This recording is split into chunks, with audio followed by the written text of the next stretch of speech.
Word, son. What it do, YouTube? It's your boy, Jadavon. Alright, man, before we get into this video, make sure to hit the like button, comment, subscribe, share the word, spread the links, because you know how I do. If you haven't already, hit the subscribe button, click the bell icon so you're notified every time I upload. Without further ado, let's get up into it. Alright, man, so, I saw the Black Ops 6 live, direct, whatever you want to call it, the little in-depth trailer to Black Ops 6 and everything they're going to be implementing. You know, man, at this point, ladies and gentlemen, I'm viewing Call of Duty the same way I would view Madden. It's like every year, every 2 years, it seems like you guys always put out a rendition of Call of Duty, and it's just you guys, y'all don't live within your purpose. And I'm going to go into detail as to what I mean by that. Let's turn back the hands of time and look at like Modern Warfare 1, all right? Let's look at that for a second, the OG Modern Warfare 1.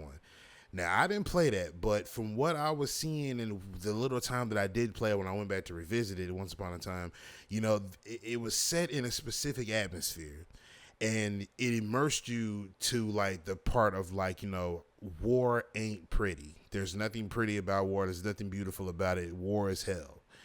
And then you go fast forward, you look at Modern Warfare 2, which pretty much like set the tone as to like what Call of Duty should be, right? So you remember how that went, you know, everybody, the OG Modern Warfare 2, that was like the shit, you know what I mean? And then you got Modern Warfare 3, and then once we look at that, I mean, you can look at World at War and Black Ops 1, Black Ops 2 maybe if you want to throw that in there. But there was always this setting that, you know, war just ain't pretty. It's a first-person shooter. It's going to get gritty. It's going to get nasty. It's going to get down to the nitty-gritty. It's going to get ill. You know what I mean? So every time you guys put out Call of Duty, you guys always set it in the setting, like with Black Ops 6, it's like early 90s, 2000s. Oh, it's taking place during the 9/11 times and blah, blah, blah, blah, blah. But then once you guys put this setting on us, 2-3 months later on down the line, then we start getting these ultra bright, colorful operators and the tracers and these stupid ass death animations with these guns and the crossovers with different TV shows and movie characters. Like, you know, I don't care who it is, Treyarch, Infinity Ward, we'll stick to Treyarch since we're talking about Black Ops 6 right now. Yo, I really don't care, man. Like, I don't care for what you guys are trying to do. I really don't. You guys have not gotten my money since what was it, Modern Warfare 2? Yeah, y'all haven't gotten my money since Modern Warfare 2. We talking about like the last 2-3 years, Modern Warfare 2, you know, not the OG one. But you know, you guys lose me every single year because you guys push this thing on us, pause, that y'all trying to be this serious first person shooter, you know what I mean, hardcore, blah blah blah blah blah. But then after that, then you start pushing these goofy ass operators and these crossover events. And you know, if you look at Modern Warfare 3 now, they're doing a Gundam crossover. Y'all did Crash Bandicoot in Modern Warfare 2, and trust me, I like Crash Bandicoot, but then again, at the same exact time, you know, that's something that should be separate. But, you know, y'all kill me with this setting y'all try to put us in, but don't stay consistent with it. Now, I know a lot of y'all going to start sucking your teeth and rolling your eyes, but I got to give it to Battlefield where credit's due. You got to give it to them. Even though 2042 was set in a semi-futuristic setting, even though it's set during that time, the different skins and the different skins and outfits that they have for set operators or specialists, you will call them, they're staying within that realm. You know what I mean? It's not too over the top, but it's not too underwhelming.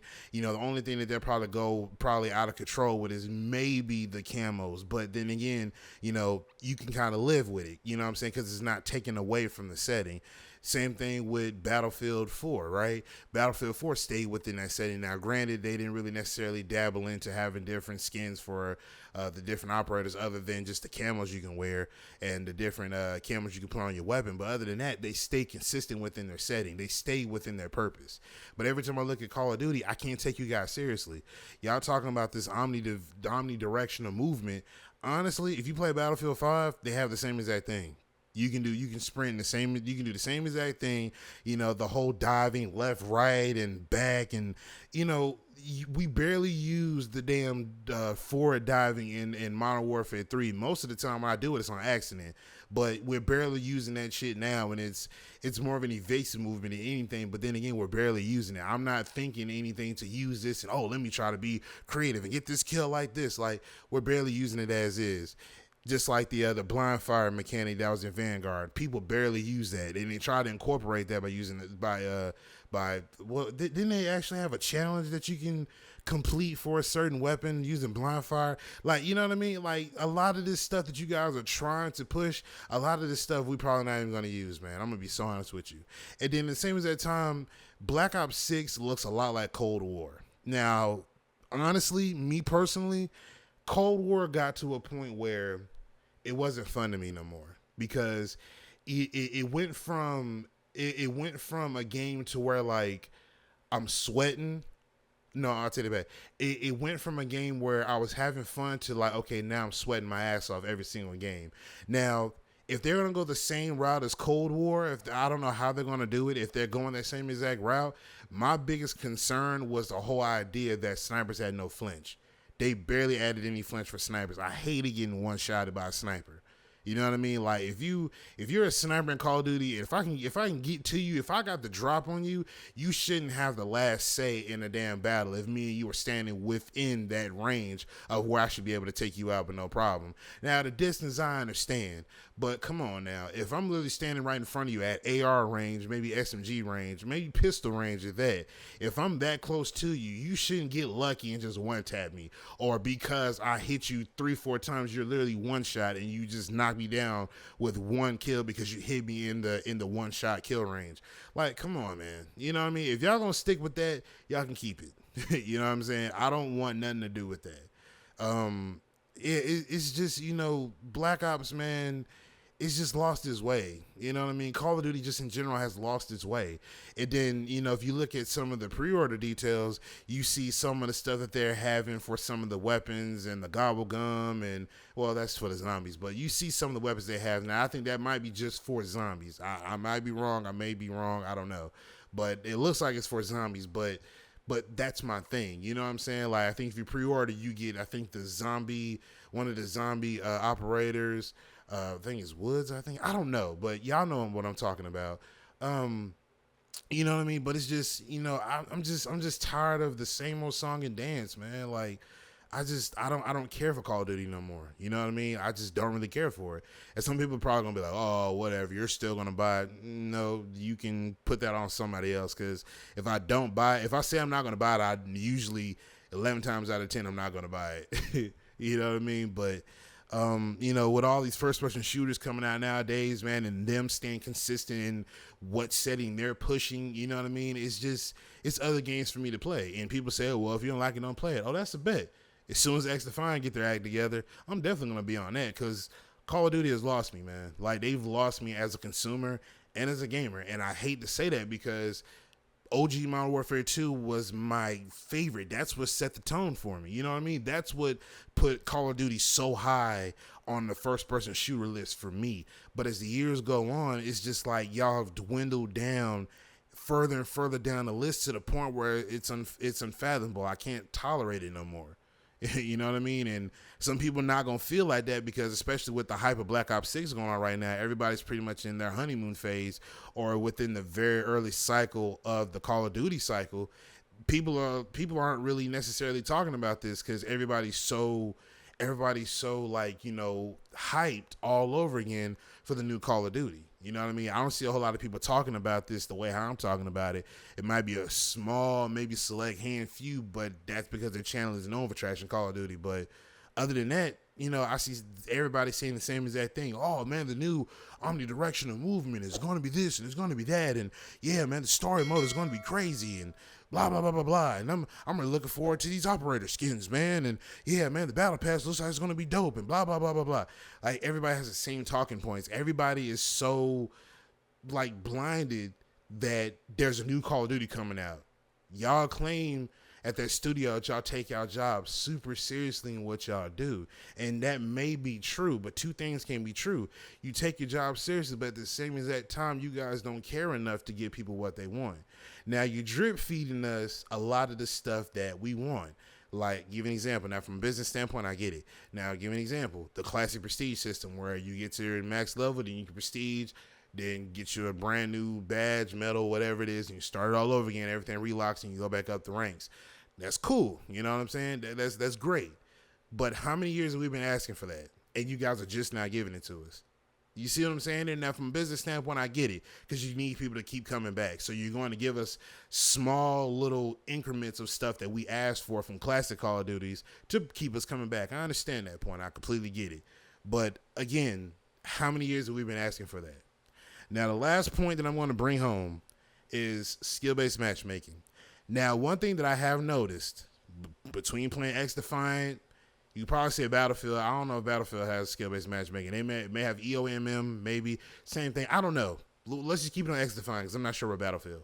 But one thing that I have noticed with skill-based matchmaking between X-Defiant not having it and Call of Duty having it, I'm noticing that you're penalized for having fun on Call of Duty. So if they're going to keep skill-based matchmaking in for Black Ops 6, and keep disbanding the lobbies and putting you in brand new ones, if you guys are going to stay with that, I'm cool.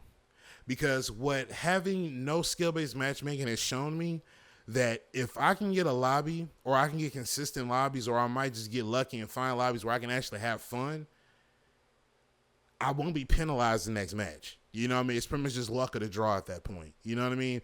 But I have literally seen Call of Duty nerf me in real time. Like, I'm talking about my ping has always been on 10 and never got any higher than that. All of a sudden, when I'm having fun, getting 30-plus kill games, I'm hitting all my shots consistently, I'm running through everything, I'm holding it down, I'm running through shit. All of a sudden now, I'm lagging all of a sudden. I'm stuttering all over the place. I'm literally watching them lag me in real time. People say, oh, that's just a server issue. How is it now all of a sudden a server issue when 5 games ago I wasn't having that problem?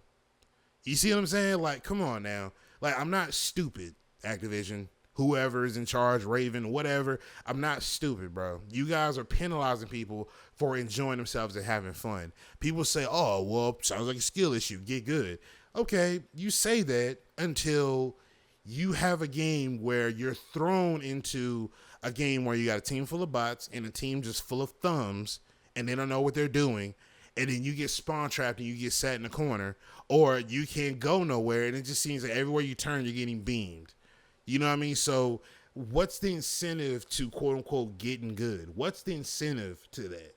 Because there's really no ceiling or confirmation that you're really getting better at the game. Because the minute that you claim that you're getting better at the game and you feel like you're getting better, the next one game or the next 2 games or 3 games you get into, all of a sudden you can't even buy a kill. You know what I mean? So it's like, what is the ceiling? What is the confirmation that you're getting better at the game?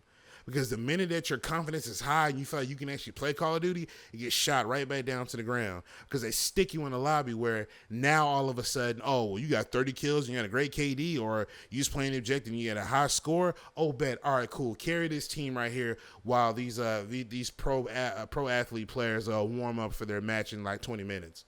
You see what I'm saying? Like, that's the type of skill-based matchmaking that you guys have. You don't give us the ability to pick and choose what we want. It's funny how you don't implement skill-based matchmaking in ranked play. Well, you implement it in ranked play and in unranked. Unranked should have the least amount, if not none at all, skill-based matchmaking. Ranked play should be the only thing that should have the strongest skill-based matchmaking ever. But you guys feel like you're trying to keep the engagement up when you're actually doing the complete opposite when you have it on for unranked play. It's disgusting to me. And you guys have been told multiple times from everybody, not just me, but from everybody that feels that there is a big concern with skill-based matchmaking. And you guys are very quiet, very select about what y'all say about skill-based matchmaking. And that's very, very telling to me. You guys don't care that you guys say that y'all want us to have fun, but you really don't care. You really claim that engagement matters the most. You don't want us to have fun. because you want everybody to feel included. You don't want people to feel like, oh, well, you're beating on this guy. He's going 5-20 every match. Let's give him a chance. No, if you're going 5-20, that's when you should tell him get good at the game. Tell his ass to slow down. Tell his ass to pick a gun that don't shoot marshmallows. Tell his ass to learn the map. You know what I'm saying? That's what getting good is. Getting good isn't, putting him in an easy lobby, getting his confidence up, and then shooting it right back down the next 3 matches because you're putting him on a team where now he got to carry. Like, that's not fair, and that's not fun. That's why when I hop on X-Define, it's a breath of fresh air. But we're not talking about X-Define in this video, but I'm just trying to prove a point here. Skill-based matchmaking is cancer to Call of Duty. Aside from all the operators and the meta skins and all this other dumb shit, skill-based matchmaking is the true cancer to Call of Duty. And as long as you guys keep pushing it, you guys will never get another dime out of me, and I promise you that you won't. But let me know what you think in the comment section down below. I'm going to get up out of here. Make sure you hit the like button, comment, subscribe, share the word, spread the links, because you know how I do. But I'm going to get up out of here, man. It's your boy Jay Divine, and I'm signing out. Peace.